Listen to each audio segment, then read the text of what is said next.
کہ جب بھی ماہ رمضان شروع ہوتا تو آقا علیہ السلام کیا کرتے؟ آپ کا معمول مبارک کثرت سے عبادت کرنا، روزہ رکھنا، رات کو جاگنا، دن کو مولا کی بارگاہ میں رہنا، اور آپ بستر کے قریب بھی نہیں آتے، آرام تھوڑا کرتے، عبادت زیادہ کرتے، اور حضور اتنے روتے، زاروں قطار رو کے اللہ کی بارگاہ میں توبہ اور معافی کرتے تھے، حالانکہ گناہوں سے پاک، معصوم عن الخطا، امام الانبیاء، حضور کے صدقے تو کل امتیں اور کل انبیاء اور تمام انسانیت جنت میں جائے گی۔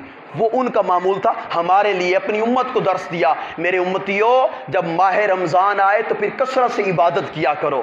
دنیا معاملات چلتے رہتے ہیں، وہ آخرت میں قبر میں جو چیز نفع دے گی، فائدہ دے گی، وہ یہ عبادت ہے، وہ اللہ کی مخلوق کی خدمت ہے، وہ حسن خلق ہے، وہ دوسروں کی مدد ہے۔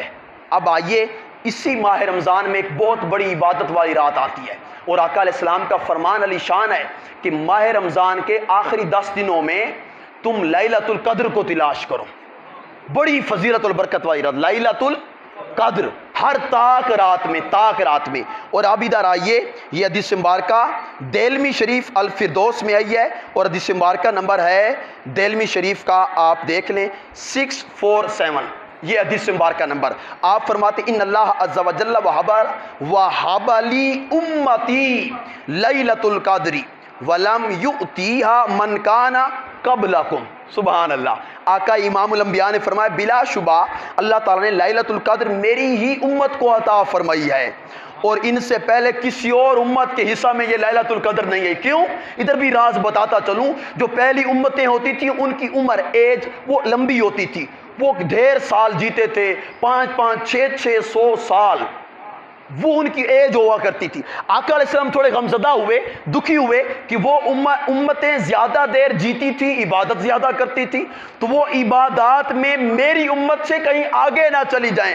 حضور تھوڑے غمزدہ ہوئے تو رب کعبہ نے اعلان کیا مصطفیٰ پریشان نہیں ہونا، تیری امت کو ماہ رمضان کے آخری عشرہ میں لیلۃ القدر عطا کروں گا، جو پہلے کسی اور امت کو نہیں ملی ہوگی۔ اس میں عبادت کرنا، اس میں نمازیں پڑھنا، اس رات جاگنا، مجھے منانا، ان کو اتنا عطا فرماؤں گا، اتنا عطا فرماؤں گا کہ میں ان تیرے امتیوں کو جنت الفردوس عطا فرما دوں گا، یہ اور امت کو نہیں ملی۔ اب آئیے لیلۃ القدر کی کیا، اب یہ قرآن مجید میں بھی ہے، اس رات کا ذکر قرآن مجید میں بھی ہے، فرمایا انا انزلناہ فی لیلۃ القدر، بے شک ہم نے قرآن کو شب قدر میں نازل کیا، ٹھیک ہے، شہر رمضان الذی انزل فیہ القرآن، پیچھے قرآن میں فرمایا نا سورۃ البقرہ میں، ہم نے اس مہینے ماہ رمضان میں قرآن نازل کیا، مولا کب؟ تو رب فرماتا ہے انا انزلناہ فی لیلۃ القدر، لیلۃ القدر ہم نے اپنا قرآن نازل فرمایا۔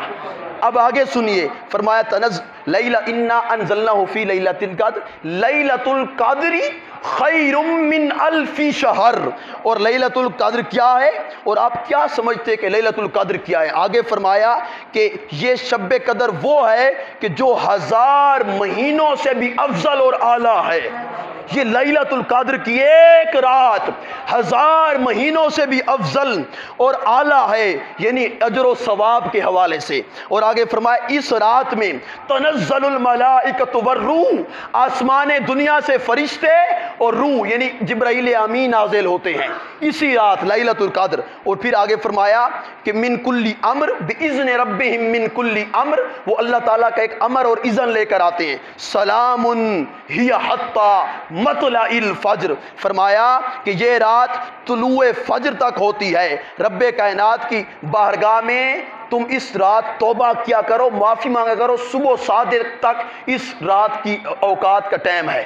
اب آئیے اس حدیث قرآن مجید کی مبارکہ تھی سورۃ القدر ہے، 30 پارہ آپ ابھی دیکھ سکتے ہیں سورۃ القدر، اس میں جب نازل فرمائی نا اس کی فضیلت، آگے فرمایا ابن عباس راوی ہیں، حدیث مبارکہ ہے، آقا علیہ السلام نے فرمایا کہ جس رات لیلۃ القدر ہوتی ہے اللہ تعالیٰ جبرائیل امی کو حکم فرماتے ہیں، جبرائیل اور وہ ملائکہ کے جھرمٹ میں زمین پہ نازل ہوتے ہیں، ان ملائکہ کے پاس سرسبز جھنڈے ہوتے ہیں۔ اب یہ حدیث مبارکہ بہقی شعب الایمان میں آئی 3695، یہ حدیث کا نمبر ہے۔ جبرائیل امی آتے ہیں، ملائکہ کو ساتھ لاتے ہیں، رب فرماتا ہے اے جبرائیل جبرائیل تم زمین پہ اتر جاؤ، جو میرے بندے میری بارگاہ میں آ کر معافی مانگ رہے ہیں، جو میرے بندے اس 27ویں شب کی رات، حدیث مبارکہ میں آیا ہے حضور نے فرمایا کہ جو لیلۃ القدر کی رات ہے وہ آخری عشرے کی 27ویں رمضان کی رات ہے۔ کون سی رات؟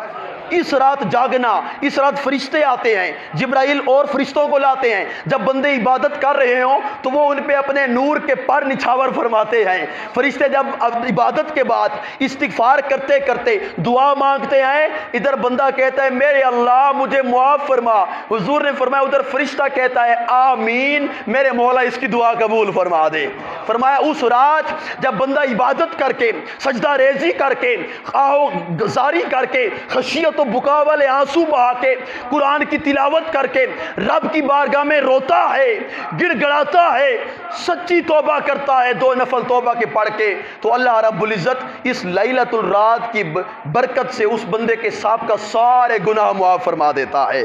جبرائیل نے فرمایا کہ اللہ تعالیٰ ساروں کو بخشتا ہے سوائے 4 بندوں کو۔ اسی حدیث میں کون سے 4 بندے؟ فرمایا ایک جو عادی شرابی ہو، نشہ کرنے والا، زنا شراب بدکاری کرنے والا، اس کی بخشش اس رات نہیں ہوتی، اور والدین کا نافرمان نہیں بخشا جاتا، رشتہ داروں سے قطع تعلق کی کرنے والا بھی اس رات نہیں بخشا جاتا، اور فرمایا منافقت رکھنے والا، غیبت، چغلی، حسد، کینہ، بغض، دوسرے مسلمانوں کے خلاف دل میں حسد اور کینہ رکھنے والا اس کی بخشش نہیں ہوتی۔ سو میرے بھائیوں اس رات توبہ کریں، معافی مانگیں، استغفار کریں کہ اللہ تعالیٰ ہمیں ان 4 گناہوں سے بچائے۔ اگر بندہ معافی مانگ لے کہ یہ گناہ دل سے نکل جائیں پھر اس کی بھی توبہ قبول ہوتی ہے، اور بندہ ایک بار کہے یا اللہ یا ربی میرے رب، تو رب 70 بار فرماتا ہے یا عبدی جی میرے بندے مانگ، تو کیا مانگتا ہے؟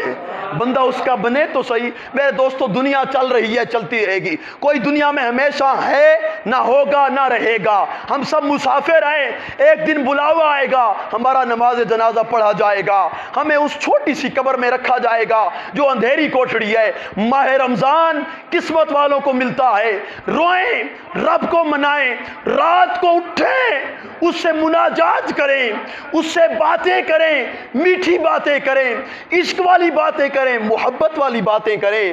جو دنیا میں جاگے گا اس کی خاطر رات اندھیرے میں اٹھے گا تو رب فرشتوں کو فرمائے گا فرشتوں قبر کا اندھیرا اس کے لیے ختم کرو، یہ رات کے اندھیرے میں دنیا میں اٹھتا تھا، میں قبر کے اندھیرے میں اپنا نور داخل فرما کے اس کی قبر کو منور اور روشن کرتا ہوں۔ ہم اللہ کے مقرب بن جائیں، دنیا بھی سنور جائے گی، آخرت بھی سنور جائے گی۔ ایک خاص میسج آپ تک پہنچانا ہے، شاید میرا یہ آخری جمعہ ہے۔